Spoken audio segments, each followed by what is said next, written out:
सबको जय मसीह की। और आज प्रभु ने फिर से एक बार हमें अवसर दिया है। कई लोग ऐसे पूछ रहे थे कि बाइबल अध्ययन करने का सही तरीका क्या है और कैसे हम सरल तरीके से बाइबल का अध्ययन कर सकते हैं। तो आज आपके बीच में हम लाए हैं कि Bible study method, Bible study tips, हम बाइबल को कैसे बहुत ही सरल तरीके से अध्ययन कर सकते हैं और इसके विषय में जान सकते हैं। प्यारो, जब हम बाइबल को पढ़ते हैं और किसी भाग को पढ़ते हैं तो आपको विशेष रूप से 6 महत्वपूर्ण सवाल पूछने होंगे, जो मैं अभी आपको बताने जा रहा हूं। और आपको जानने की आवश्यकता है कि जब आप बाइबल अध्ययन करें तो आप एक समय को चुनें कि मैं रेगुलर एक समय में अध्ययन करूंगा, और एक स्थान को चुनें जहां पर आप प्रभु के वचन को ध्यानपूर्वक पढ़ें ताकि कोई डिस्टर्बेंस ना हो। और अपने साथ में एक डायरी रखें, अगर हो सके तो कलर पेंसिल रखें, और इन सब सामग्री अपने पास रखें ताकि आप अच्छी तरीके से बाइबल अध्ययन कर सकें। अभी सवाल है, हम बाइबल अध्ययन करने का लक्ष्य या उद्देश्य क्या है? हम पवित्र शास्त्र के किसी अंश का अर्थ जानने के लिए बाइबल का अध्ययन करते हैं और उसे अपने जीवन में लागू करते हैं। में मुख्य हमारा उद्देश्य यही है कि जो बाइबल है उसको हम गहरा अध्ययन करें और जो शिक्षा हमें मिला है उस शिक्षा को हम अपने जीवन में लागू करने पाए। आइए हम लोग आगे की ओर बढ़ते हैं। इंडक्टिव बाइबल स्टडी, जो मेथड हम लोग सीखने के लिए जा रहे हैं उसका नाम है इंडक्टिव बाइबल स्टडीज़। और इसमें मुख्य रूप से बाइबल अध्ययन करते समय पूछे जाने वाली महत्वपूर्ण जो सवाल है वो ये है: who, when, where, what, why और हाउ। ये 6 महत्वपूर्ण सवाल है जिसके द्वारा हम बाइबल अध्ययन करेंगे। अभी मैं आपको उदाहरण समेत समझाना चाहता हूँ। ऑब्जर्वेशन, अवलोकन, किसी भी भाग को जब आप पढ़ते हैं, किसी भी पैसेज को जब आप पढ़ते हैं, सबसे पहले पूछिए उस भाग में कि हूँ कौन, who are the main characters. उस भाग में कौन कौन से मुख्य कैरेक्टर्स हैं, चरित्र हैं, या उस भाग का लिखने वाला लेखक कौन है, वहाँ का रेसिपिएंट कौन है। इस तरह के विभिन्न प्रकार के कौन से जुड़े हुए शब्दों का आप पूछ सकते हैं। जैसे मैं समझाने के लिए एक भाग लिया हूँ, लूका रचित सुसमाचार 5 अध्याय का 1 से 11 पद। इस भाग से ही आज हम पूरा जितने सारे 6 सवालों को हम लोग देखेंगे।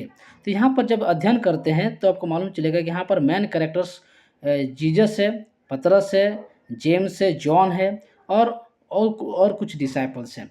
दूसरे जो सवाल हम उस टेक्स्ट से करेंगे वो ये है कि व्हेन, कब, when this event take place, need to see date and time.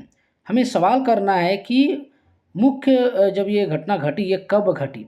तो हम देखते हैं लूका 5 अध्याय में ये घटना रात की थी, और लूका 5 के 5 में पतरस कहता है कि मैंने सारी रात मेहनत की है, तो ये रात की घटना है।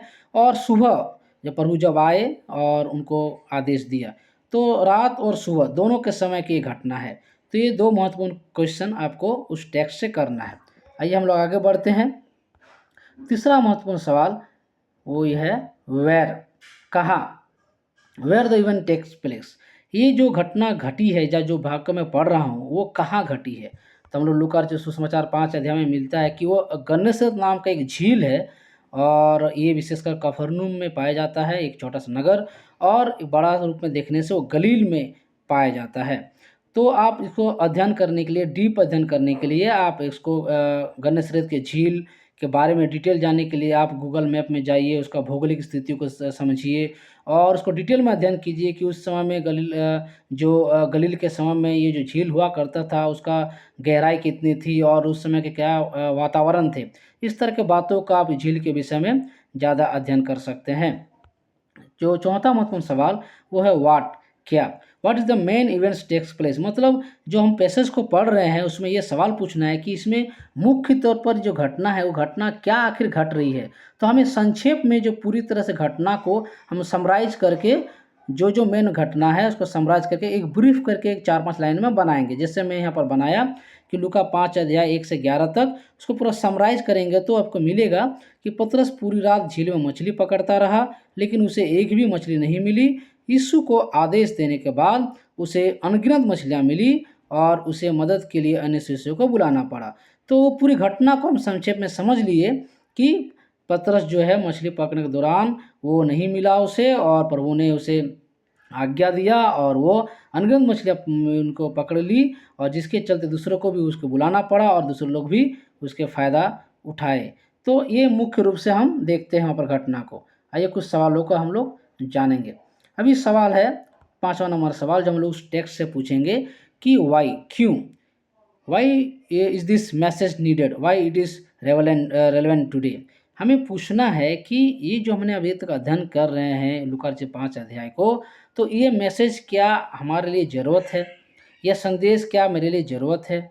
और क्या आज के वर्तमान में मेरे लिए रेलेवेंट है?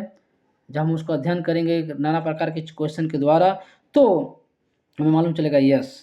तो हमें कंक्लूज़न में हम ये आते हैं कि पतरस को चेले के रूप में प्रभु चुनता है और प्रभु सिखाना चाहता है कि ईश्वर से अलग होकर के कोई भी कितना भी मेहनत करे उसमें आशीष नहीं है।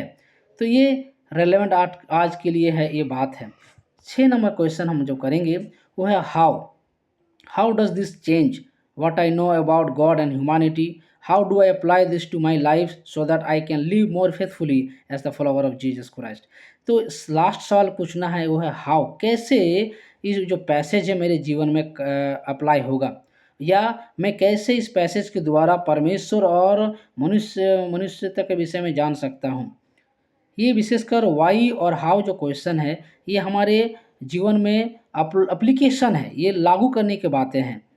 उस पैसे से हमने जो सीखा उसको हम क्यों हमारे जीवन में समझेंगे और कैसे हमारे जीवन में समझेंगे।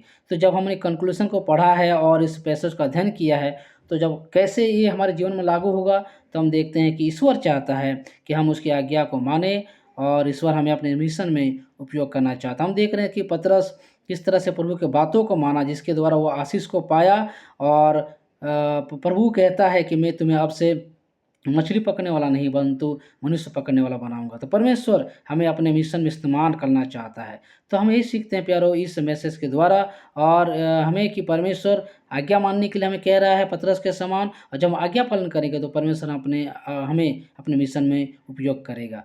तो इस छोटा सा ट्रिक्स के द्वारा, मेथड के द्वारा आप बाइबल को अच्छी तरह से अध्ययन कर सकेंगे। मैंने बताया कि 6 क्वेश्चंस है, उस 6 क्वेश्चनों का आप अध्ययन कीजिए, उस भाग में खोजिए और इसके द्वारा अच्छा गहरा अध्ययन कीजिए, और इसके द्वारा ताकि परमेश्वर आपको बहुत तरह से आशीष देवे। और फिर से सबको जय मसीह की, परमेश्वर आप सभी को आशीर्वाद दे।